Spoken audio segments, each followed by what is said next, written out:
Hello and welcome to Prolife Prime Time News. Today is Friday, August 3rd. I'm Leslie Palma. And I'm Teresa Watson. Tonight we'll get Father Frank Pavone's reaction to the pro-life ballot initiative that was voted down in Kansas. And we'll take you to Indiana, where lawmakers are hammering out a law to protect babies from abortion. We'll talk about the results from Tuesday's primary election and give you all the highlights of pro-life news for the week. Be sure to stay tuned to hear an inspirational story about a woman's effort to save babies one box at a time. Residents of Kansas have voted against an amendment to the state's constitution that would have given lawmakers in the state the ability to regulate abortion. With Tuesday's vote, Kansas became the first state in the nation to vote on an abortion-related issue since the Supreme Court's ruling to overturn federal protections for abortion granted under the 1973 landmark case Roe v. Wade. The constitutional amendment, backed by a campaign named Value Them Both, would have given elected representatives the ability to pass legislation relating to abortion in Kansas, which was restricted after the state's Supreme Court previously found the 1859 Kansas Constitution grants a natural right to abortion. At the time, the Associated Press called the race. Voters had rejected the amendment by more than 20 points.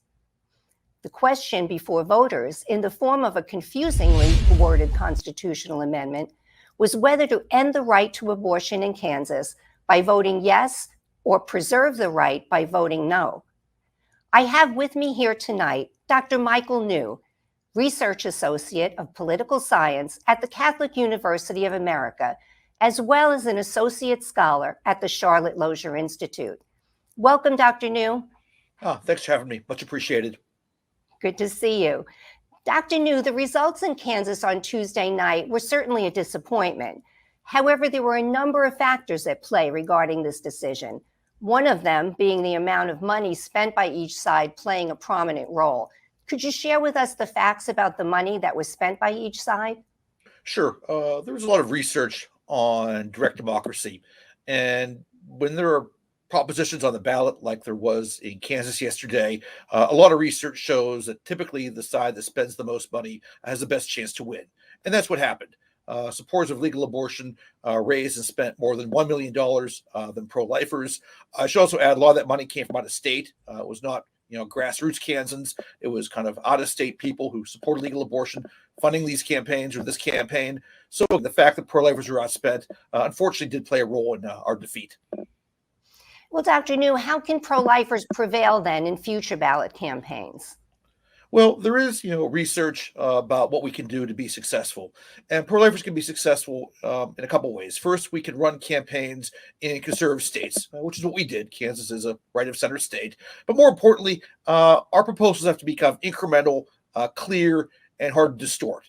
There have been 3 times when we have succeeded in stopping taxpayer funding of abortion through Medicaid, through the direct democracy. That happened in West Virginia recently, also happened in Arkansas and Colorado. We've also succeeded in passing pro-life parental involvement laws in 3 states using direct democracy. And that happened in Florida, in Alaska, and in Montana. So we have to make sure that, we're pursuing things that are incremental, easy to understand, and hard to distort. Well, Dr. New, were these conditions met in regards to Kansas?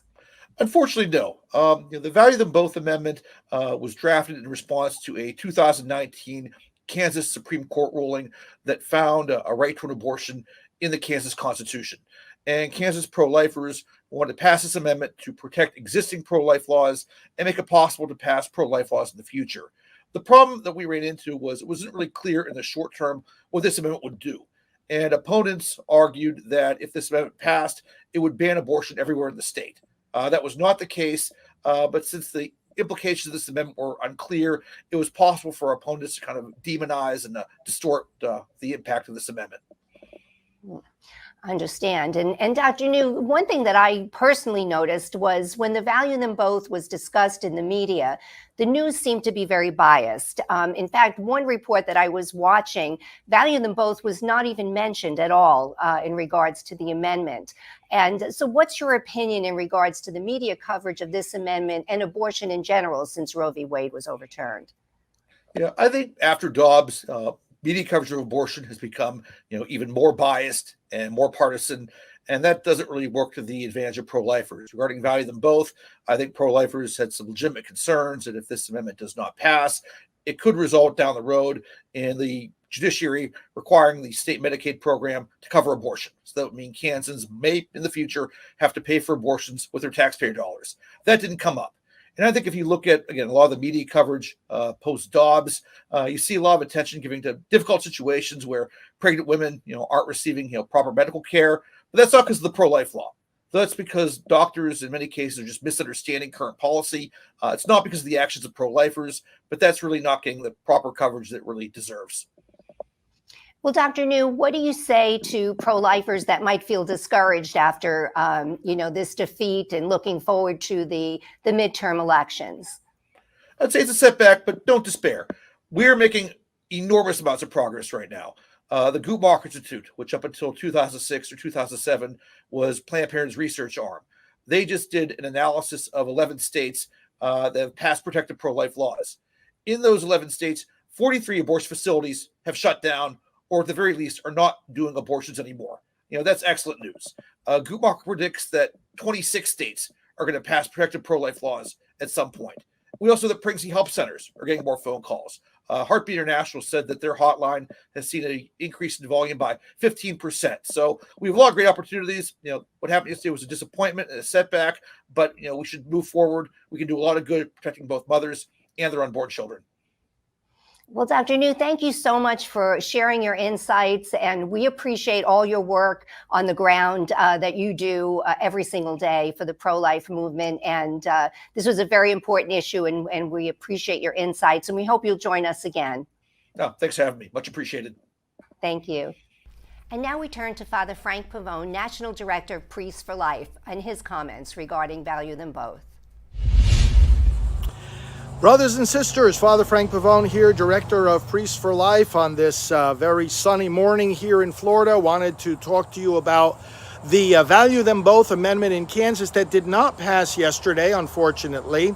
But I want to say, first of all, that the abortion forces, of course, think that they won a victory. But when the quote-unquote victory is for abortion, nobody wins. Not the babies, not the mothers, not the fathers, not the abortion proponents. Nobody wins, because abortion destroys everyone and everything it touches.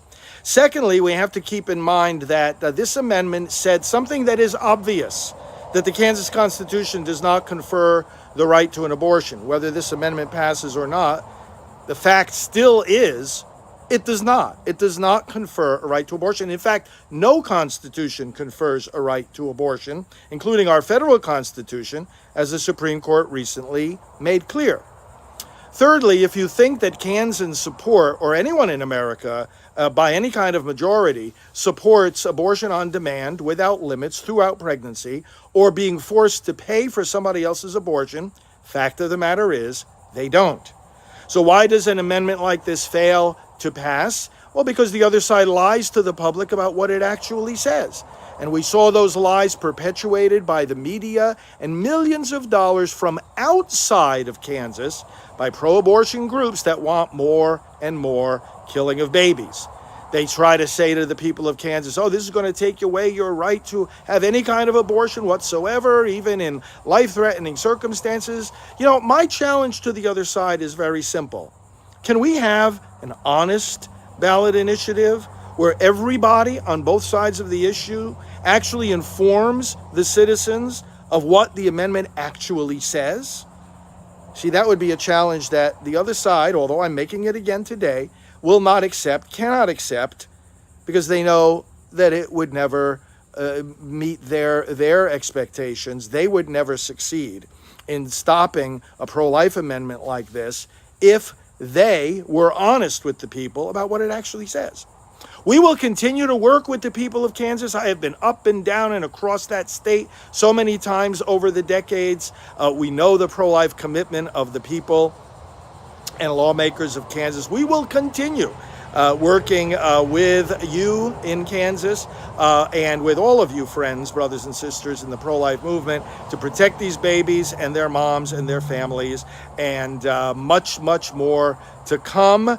Let's be ready to help those that are going to come into Kansas also from other places as an abortion destination. Let's help them to turn away from the lie of abortion and to choose life.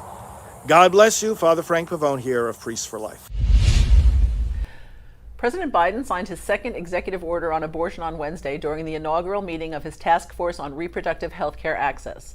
The order directs the Department of Health and Human Services to consider, quote, all appropriate actions to ensure healthcare providers comply with federal non-discrimination laws so that women receive medically necessary care without delay. And in what appears to be a clear violation of the Hyde Amendment, which prohibits taxpayer dollars from paying for most abortions, the order also will allow HHS to explore using Medicaid funds to pay expenses for those who cross state lines to receive an abortion. Speaking from isolation in the White House, where he is recovering from a resurgent case of COVID-19, Biden repeatedly spoke of a healthcare crisis brought on by the overturning of Roe v. Wade in June. And while he claimed we are, quote, doing all in our power to safeguard American women's right to choose abortion, he again conceded he doesn't have much power to control abortion now that states have regained that ability. After he signed the order, Vice President Kamala Harris, wearing a blue suit, and flanked by Attorney General Merrick Garland and Becerra, convened the meeting of the task force created when Biden signed his first executive order on abortion last month. We feel your presence, Mr. President, Harris assured the absent leader. Also this week, the Justice Department sued the state of Idaho over its abortion law that is set to be enacted August 25th. The law bans all abortions, with exceptions for rape and incest, but not to save the life of the mother. The suit contends the law violates a federal law guaranteeing life-saving medical care for patients at any hospital accepting Medicare funds. Idaho Governor Brad Little called the lawsuit an overreach, while Idaho's Attorney General Lawrence Wasden said the state's abortion law does not run afoul of the Emergency Medical Treatment and Labor Act. The suit is the Biden administration's first legal effort to protect abortion access since Roe was overturned. And now we turn to political news around the country.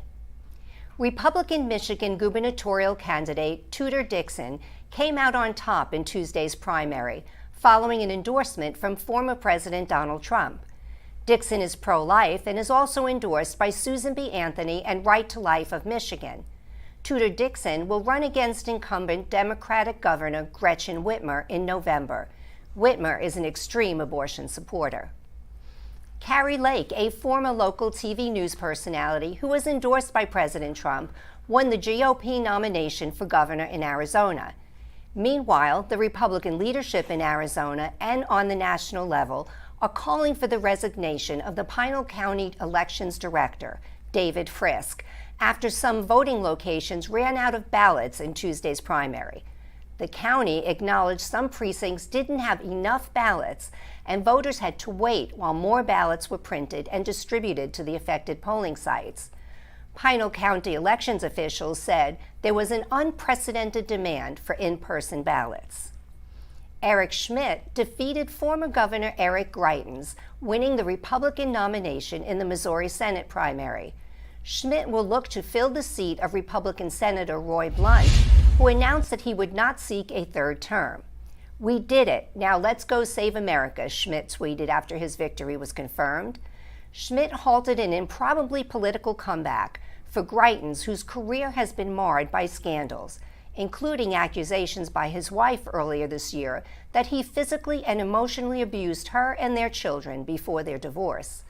Schmidt also defeated St. Louis attorney Mark McCloskey, who gained notoriety after a photo of him and his wife pointing guns at BLM protesters in front of their home went viral.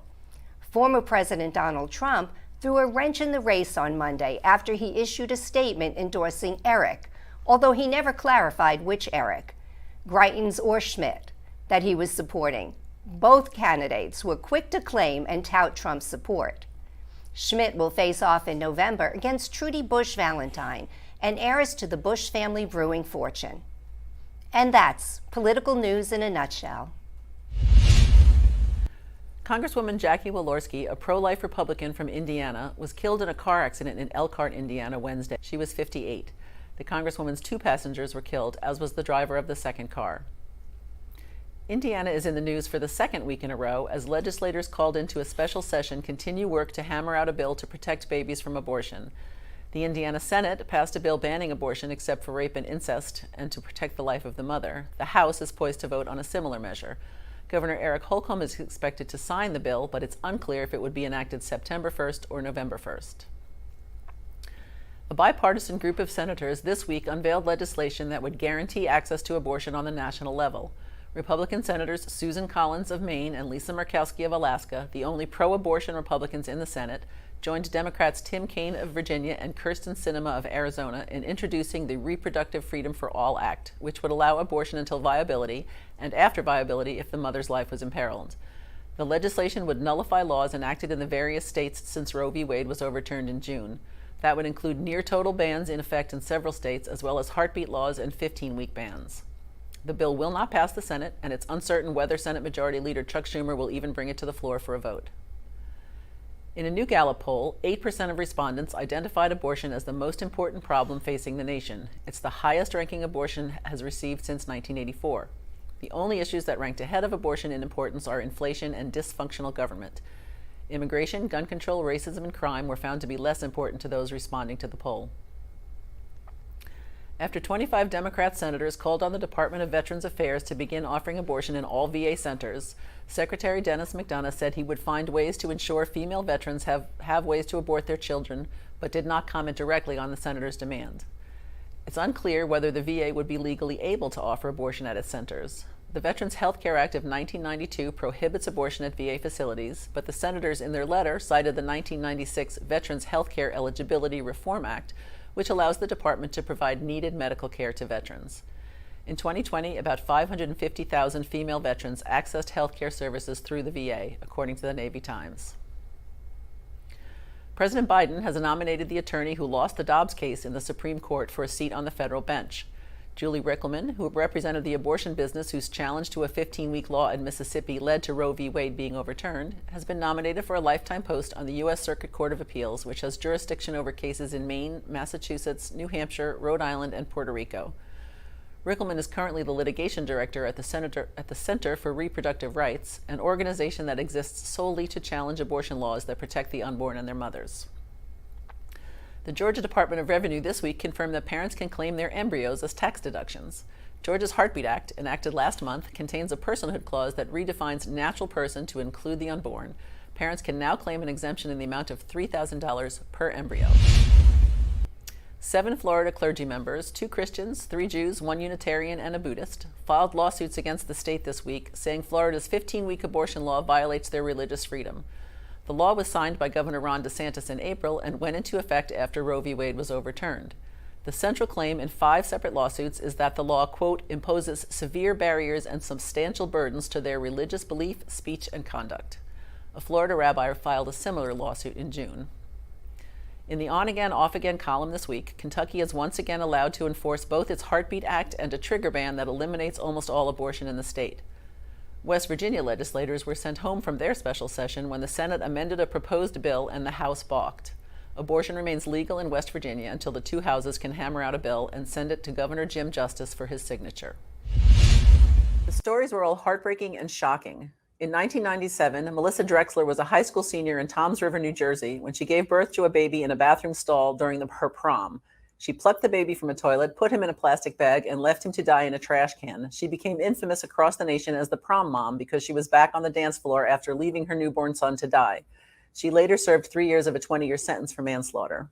In Mobile, Alabama, in 1998, a young woman, aided by her mother, drowned her newborn baby in a toilet. In Houston, Texas, 13 babies were abandoned in a 10-month period between 1998 and 1999. 3 of the babies were dead when they were discovered, one of them in a garbage bin at a high school. Her 15-year-old mother was charged with murder. Lawmakers across the nation realized something had to be done to save these babies and give their mothers another option. One by one, starting with Texas in 1999, states began passing safe haven laws that allow mothers to legally surrender their newborns within certain guidelines. Now, all 50 states, the District of Columbia, and Puerto Rico all have safe haven laws. Some states require the surrender within 72 hours of the child's birth. Some give up to 60 days. Babies can be dropped off at fire stations and hospitals, and the mother will not be charged with any crime. If she is offered help for her own situation, she is free to turn it down and leave. When Monica Kelsey learned she had been abandoned as an infant, she realized that having to come face to face with an authority figure to hand over the baby could be too hard for some women. She had seen a baby box at a church in South Africa where newborns could be safely surrendered without anyone seeing the mom, and knew this could be the answer. She started her organization, Safe Haven Baby Boxes, to publicize safe haven laws and to give women an anonymous way to surrender their babies.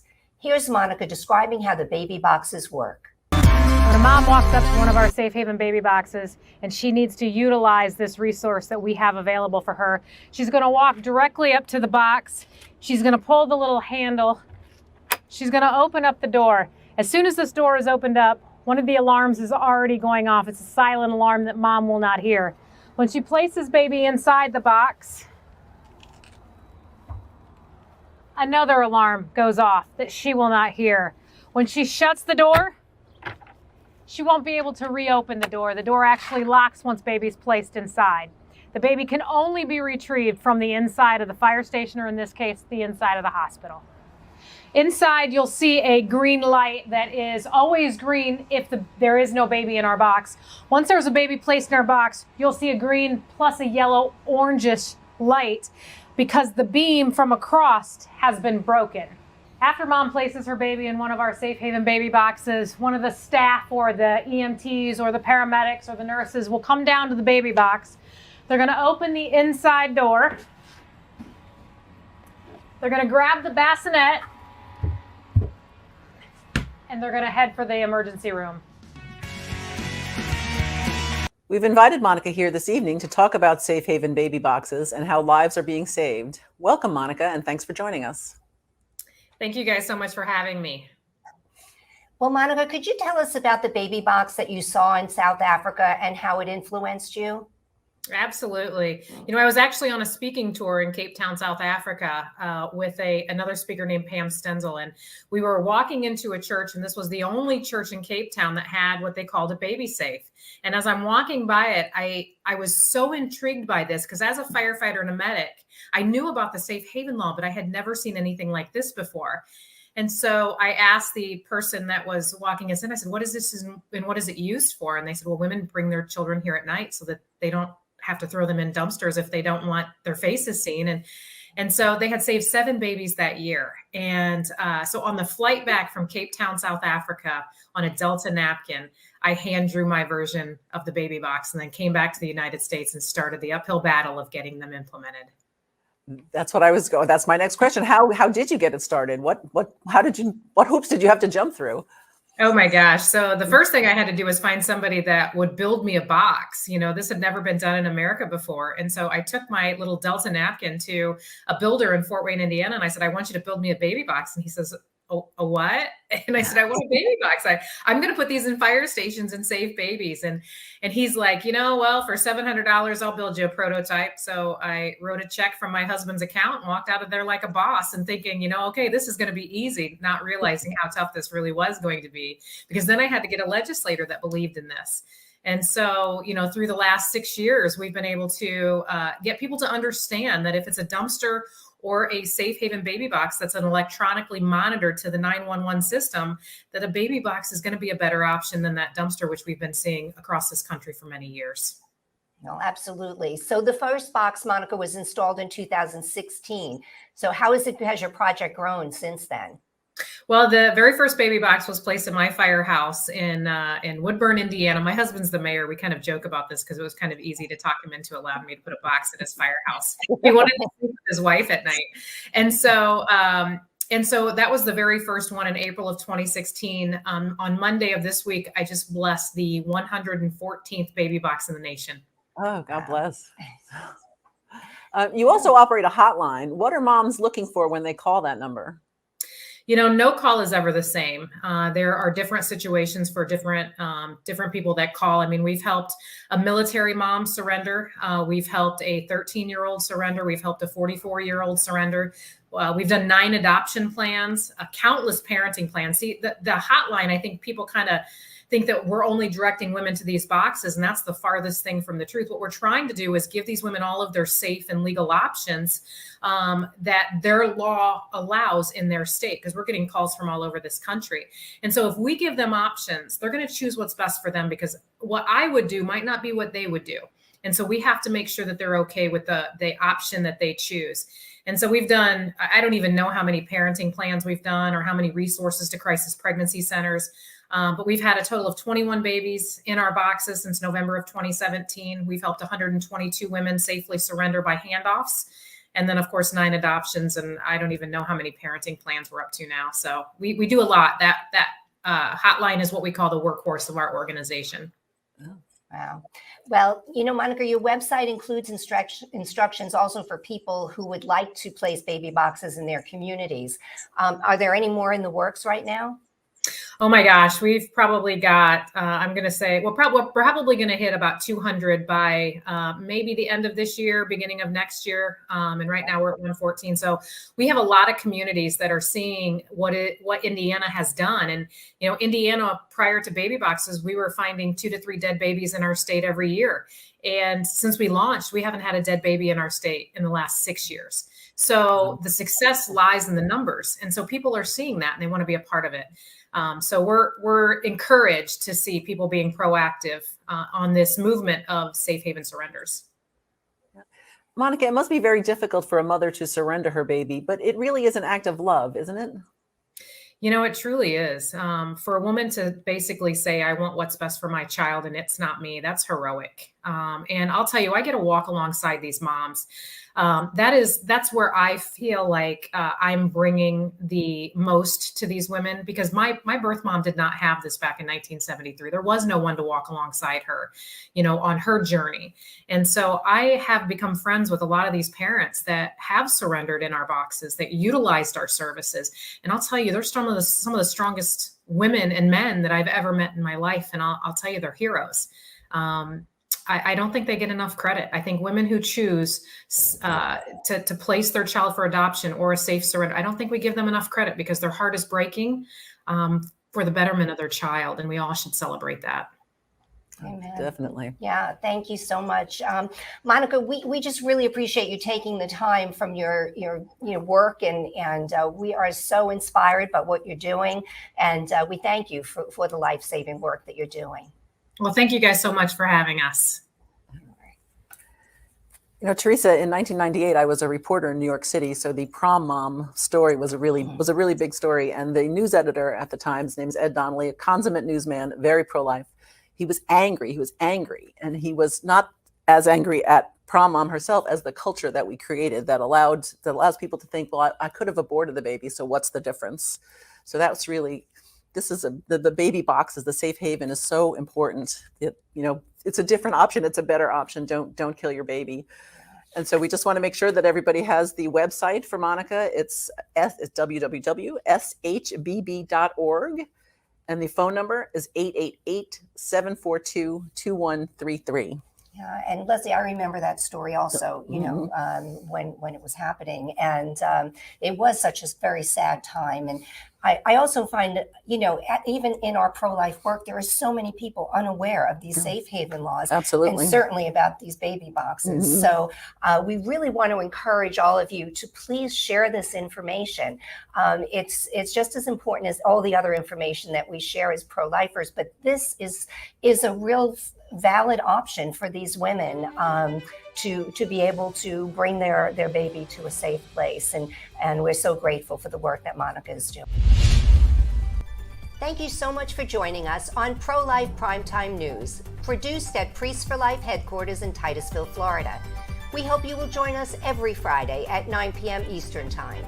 If you have an idea for a story or would like to expose something in the abortion industry, please email us at media@priestsforlife.org. We hope that you will support this show and all of our broadcasts, including Just Ask Janet, Oceans of Mercy, Pro-life is the new punk rock and Primetime Live with Father Frank by making a donation to prolifegift.org. These donations help fund all of our work here at Priests for Life. I'm Teresa Watson, Executive Manager. And I'm Leslie Palma, Communications Director. Remember, life is the only choice.